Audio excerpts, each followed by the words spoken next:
Olá, hoje vamos mergulhar num tema que acho que interessa a muita gente: o desenvolvimento de liderança.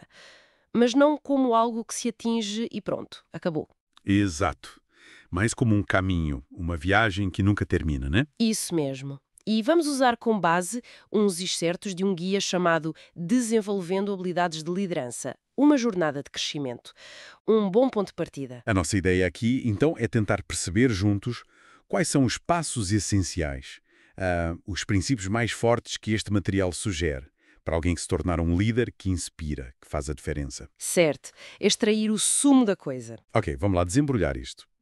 O guia começa, parece-me, pela base de tudo, o autoconhecimento. Faz sentido, não? Totalmente, é o pilar zero. E o guia, ele vai um pouco além daquela ideia de só olhar para dentro. Como assim? Bem, ele diz que é fundamental identificar os pontos fortes, claro. E sugere formas. Olhar para os sucessos, usar ferramentas tipo DISC, MBTI, Uhum, ou até mentoria. uhum. Ferramentas que ajudam a mapear, certo? Isso. Mas olha, o guia dá um peso enorme ao feedback 360 graus. Aquele que vem de todo lado. Chefes, colegas, equipa. Ah, esse é desafiador às vezes. Pois é.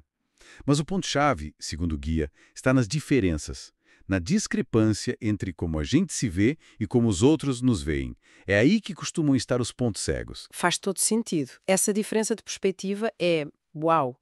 E quando identificamos esses pontos mais fracos, o material ajuda a saber o que fazer? Por exemplo, delegar. Muita gente tem dificuldade. Sim, sim, o guia entra em detalhe. Não é só passar a tarefa, tem um processo, né? Tipo, Primeiro, escolher bem o que e para quem delegar.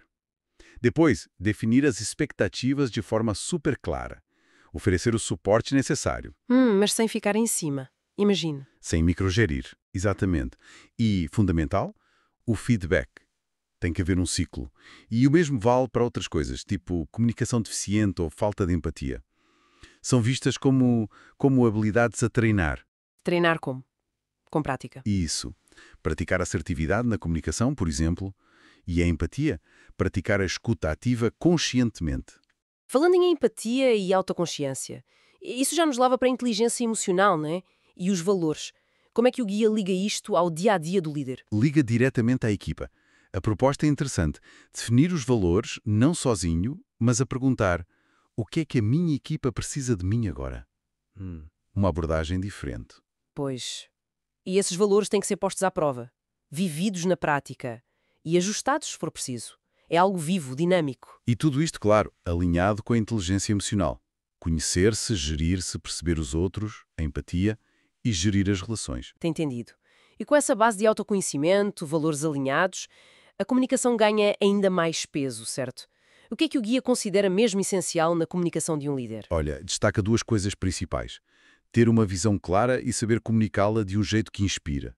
Mas, e isto é curioso, dá uma ênfase enorme à escuta ativa. Escuta ativa. Fala-se muito, mas Mas aqui o guia descreve-a como um esforço mesmo intencional, para perceber o ponto de vista do outro, validar o que ele sente e confirmar que se entendeu bem. Antes de responder, dá um exemplo prático. sim, o da avaliação do desempenho é ótimo. Diz para preparar o ambiente, fazer perguntas abertas, sabes? Para frasear o que a pessoa disse. Então, se eu percebi bem, o que te preocupa é X. Ah, para garantir que se está na mesma página. Exato. E validar os sentimentos. Compreendo que isso seja frustrante. Só depois avançar para soluções ou apoio. Essa forma de escutar deve criar muita confiança, imagino. E isso. E a comunicação clara em geral, como é que ajudam a criar aquele ambiente de trabalho positivo que o guia defende? Ajudam. De forma decisiva. São as ferramentas.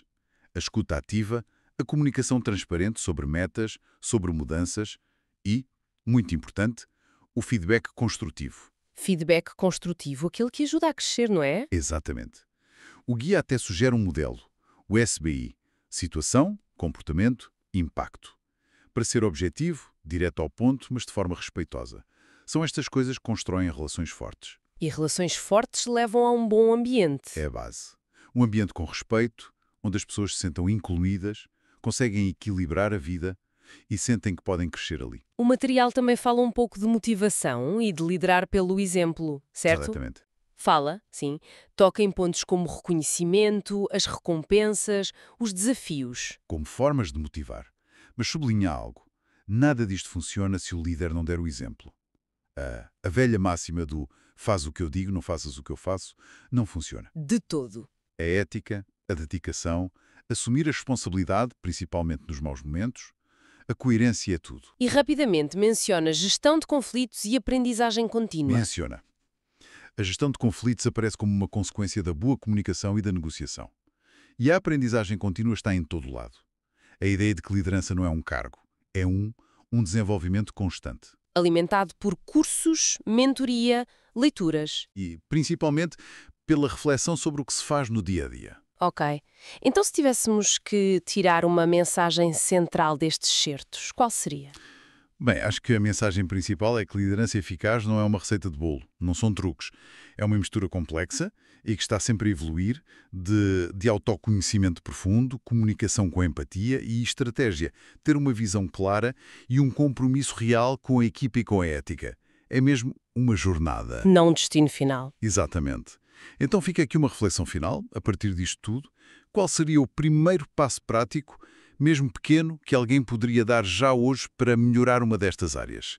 Talvez na próxima conversa importante, tentar mesmo praticar essa escuta ativa.